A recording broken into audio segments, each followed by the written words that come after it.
Good morning. I'm Marcia Boyles, your host today, and I'm delighted to begin our segment today with the dining services folks. We're going to start with two of the biggest people in dining services, Ty Wilson, who is our Director of Dining Services, and Cory, we all know you. You've been here for so many years, and you are now the manager of Fireside and the Cafe. Correct, yes. All right. Gentlemen, I understand that you would like to start with your dining services calendar for the month. Sure, yes. We have a lot of great events coming up in December. I can't believe it's already December. Christmas is 3 weeks away. The year just flies by. But yeah, I'd like to go over these. We have some great events on the 4th, Monday, December 4th. We actually today started our pre-orders for our holiday bake sale. We just had some great success with our Thanksgiving bake sale. A lot of positive feedback from that. So please stop by into any of our stores, and they'll have the menu available where you can pre-order any of our Christmas desserts, holiday desserts. Prepay as well? You can well, actually, yes. You can do a resident charge. You can pay cash in the store, whichever you choose, and then they'll also tell you when that you can pick up your desserts. I actually plan on getting some myself. I got some last year, and Clements offers some really great desserts. So that starts today. On Tuesday, December 12th, Hanukkah begins at sundown. On Wednesday, December the 13th, we'll have our monthly birthday celebration again. We'll get a large sheet cake in the dining rooms for residents to celebrate their birthdays if it happens to fall in the month of December. Friday, December 15th, we have our second mix and mingle with the executive team. That is going to be from 1 p.m. to 3 p.m. down in the Village Square Akatink room. Light appetizers and wine will be served. You'll get a chance to come down, ask questions of the executive team, have some great appetizers, some wine. I think Ty had really great success with the first one. And so we're looking forward to doing that second one as well. What's the date of that again? That again is going to be Friday, December the 15th, from 1 p.m. to 3 p.m. in the Village Square Akatink room. Okay, next week. On Saturday, December the 16th, we actually are going to have a slight modification to the dining hours due to the holiday party. So please look at your host stands in all of your dining rooms to see what those modifications are. Typically, what we've done in the past is we've actually closed the dining room an hour or so earlier than we normally do. Is that the staff party? That's the staff party, yes. Correct. So that just gives everyone enough time to get over to the party. That will be for just that day, just that Saturday the 16th. On Sunday the 17th, all normal hours will resume, so just for the one day. On Tuesday, December the 19th, we will have our Fireside and Potomac Cafe Town Hall meeting. That will be from 10 a.m. to 11 a.m. for the Fireside group, and then we'll go from 11 a.m. to 12 p.m. for the Cafe group. Both of those town halls will be located in the Fireside dining room, so please come and express your compliments, concerns, questions. We'll have the whole Fireside and Cafe management team present. Typically dining admin also will be present as well, and you can ask us any questions you'd like. We have Thursday, December 21st, winter begins, already winter time, can't believe that either. Christmas this year falls on Monday. It's going to be Monday, December 25th. We will have modified hours of operation for that holiday. I believe, I'm almost positive they're already posted in the elevators, so residents can start to see that. I know we've posted them on the weekly menu to give residents enough time to let them know about those modifications. I've been getting a lot of questions about Christmas Eve. Are we changing anything with the hours for Christmas Eve? That will be the same. Hours will not change on Christmas Eve, just for Christmas Day. And then New Year's Eve this year falls on Sunday, December 31st. Hours will be the same for that day, no modification, but the holiday, Monday, January the 1st, we'll go back to modified hours again, which again we'll post and make sure residents and guests are aware of those changes. So that's all of our calendar updates that we have. Just a few other things if I can touch on briefly. I think residents are well aware now that the Fireside Potomac Cafe construction project phase 2 has been postponed so that we can relocate the construction crews and resources over to Garden Ridge. There is a project that needs attention in Garden Ridge that's directly related to safety, so they are going to finish phase 1, which they are pretty much almost done. They will turn the kitchen over to us before they leave, and then they will relocate over to Garden Ridge. So our phase 2 for Fireside Potomac Cafe probably won't begin now until April 2018. Fireside and Woodland Skies launched their new menus this Sunday, so please take a look at your Resident Weekly menu to see the new specials and the new menu items for that. Our chef dinner, our last chef dinner for the year that was going to be in December has been changed, and we're now going to have it in January. So look for that date and that menu to be released. The theme of the menu is going to be a Brazilian steakhouse theme. So that will be coming up in December. And finally, composed salads since we're getting the kitchen back over in Fireside and Cafe, residents were asking if we could have the composed salads back, the ambrosia, the broccoli crunch, so on. So those have been brought back as of yesterday. They will be available both in Fireside and the Cafe. So if you're ever over there, please feel free to take a look at those. All right, thanks, Cory. You're welcome. Before we went on air this morning, we talked a little bit about the letter that appeared in our cubbies on Friday night. Yes. And there has been considerable resident discussion about this. I think there's a good deal of upset about it, to be perfectly frank with you. And I thought maybe we needed to talk a bit about this morning. I think one of the first questions is why? Why these changes? Maybe I should just summarize briefly my understanding of what the changes are. Sure. That you're bringing people in batches of 70 people, which is kind of mind-boggling, and you're seating them rather than allowing them to seat themselves. That's the first change. And the second change, again, as I understand this, is that the disabled people are not allowed to get buffet food because you're not providing servers for it. That basically they have to order off the planned menu. Is that is that correct? No, and I think just overall, when we look at kind of this communication that just came out, when we were looking at Jefferson, and you look at Jefferson and compare it to any other buffet that you have across the nation, it was very difficult for our team to be able to take on anywhere from 170 to 190 people all at once.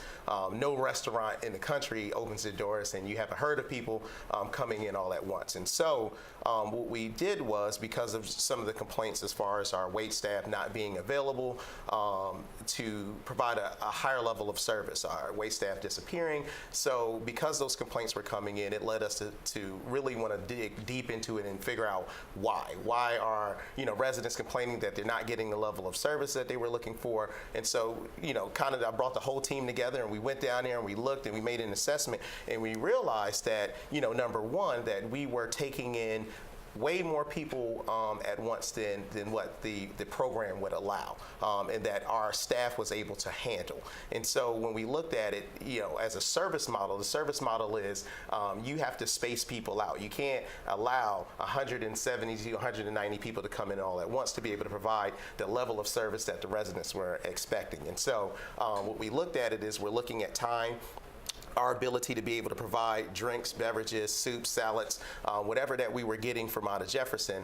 And then I reached out to a lot of the other communities to kind of figure out those who had buffets.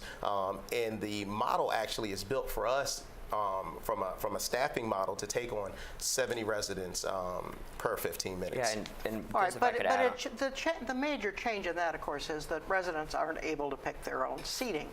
But let's go to the really much more controversial, I think, issue, which is the issue of disabilities. As you're probably aware, the Americans with Disability Act it absolutely requires that all residents be treated the same and have the same privileges. And I think the question then becomes, if you are restricting basically the menu that is available to people with disabilities, why is that? Why would that be considered illegal? Well, number one, we're not restricting any menus. Well, are you telling me that the plan menu is exactly the same as the buffet menu? So when we look at signature dining as a whole, signature dining was implemented in 2015, and it's a concept that looks at how we provide a level of care and service across the community.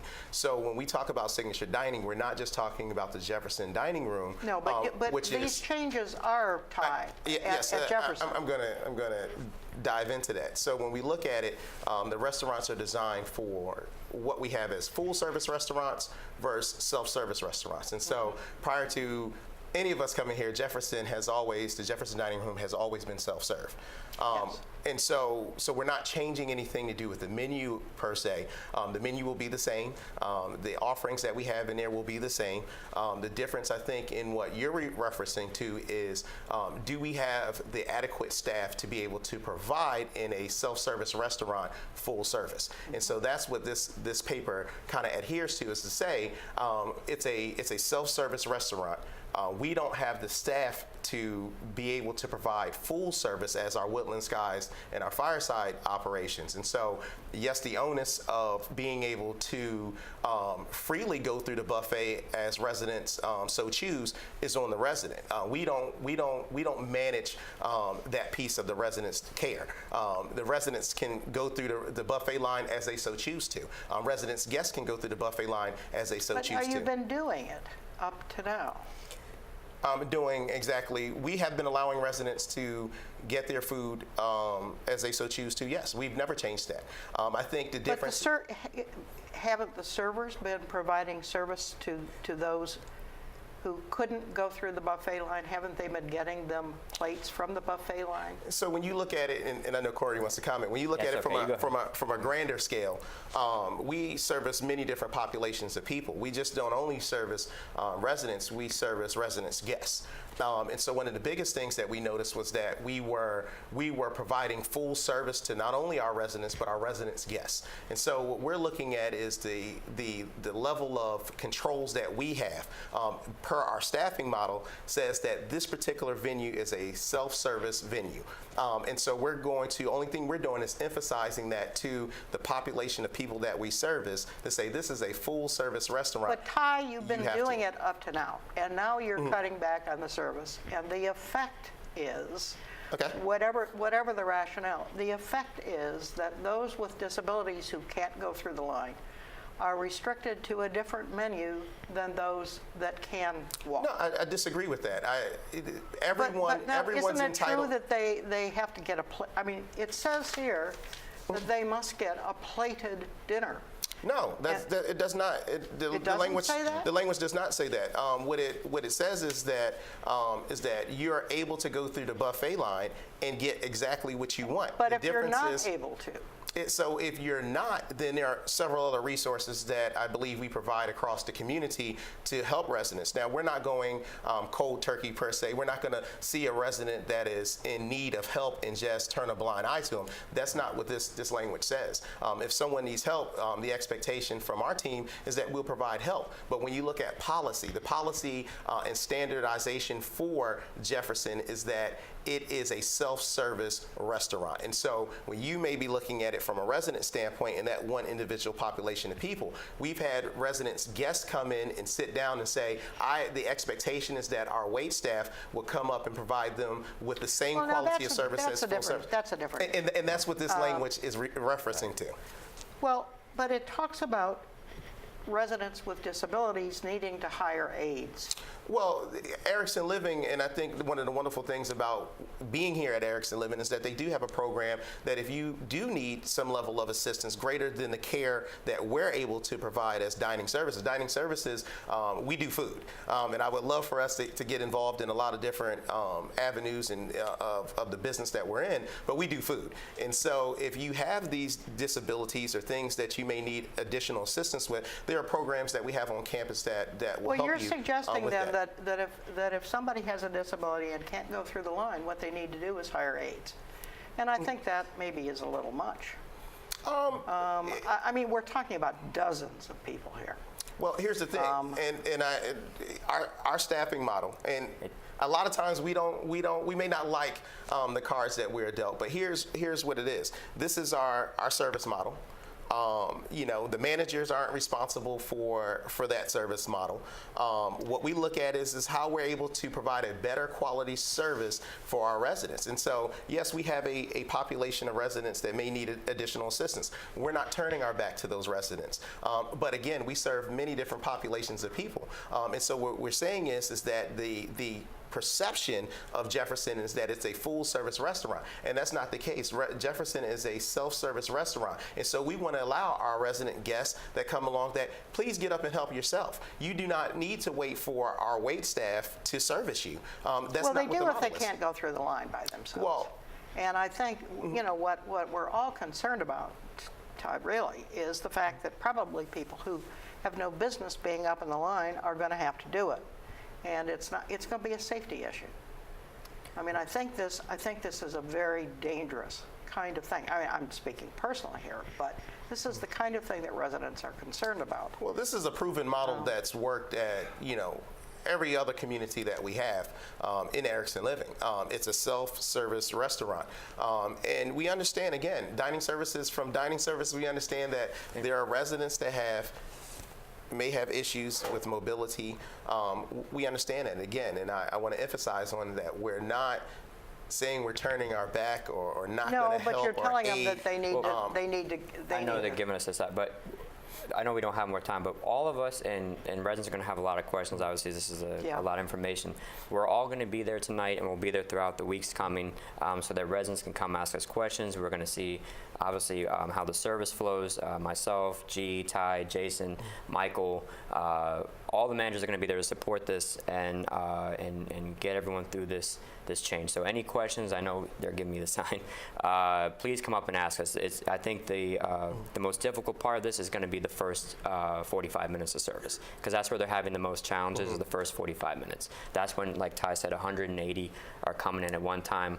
I personally seen a server get all 4 of their tables set at one time, and they put their hands up and they're like, I don't know what I'm going to do. No.